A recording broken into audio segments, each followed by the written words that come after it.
ඔය මිනිහාගේ සල්ලි සතේටම හිඳේ. නැත්තම් මට වියදම් කරලා මාව එපා වෙලා මාව හිතින් අතාරේ. එතකොට අර තව ඉලන්දාරියෙක් ආවේ. මං ටික දවසක් එයාටත් පෙන්නනවා මගේ පිස්සුව තාම හොඳ උනේ නෑ කියලා.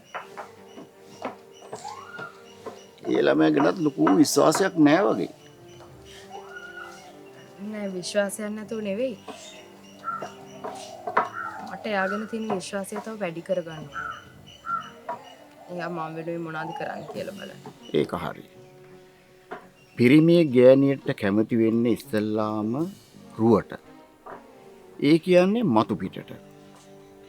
ඊට පස්සේ ඇතුළත. ඇතුළත කියන්නේ ගෑණියෙක්ගේ හැදිච්චකම ගතිගුණ ওই දෙකට. දැන් ওই හැදිච්චකමයි ගතිගුණයි මොලේ අවුල් වුණාම විනාශ වෙලා යනවා. ඒ දෙකම නැති වුණාම අර මුලින් දැක්ක රූපෙන් වැඩක් වෙන්නේ නැහැ. මං ඔච්චර හරියක් හිතුවේ නෑ. ඔය ළමයා පිරිමි ගැන හොඳ පරීක්ෂණයක් කරන්න හදන්නේ. වෙද මහත්තයාට පිං මාව මේ විදිහට දැනුවත් කරාට. තව දවස් දෙක තුනක් ඉඳලා බලමු. මං හෙට විතරයි ඉන්නේ. හොඳයි.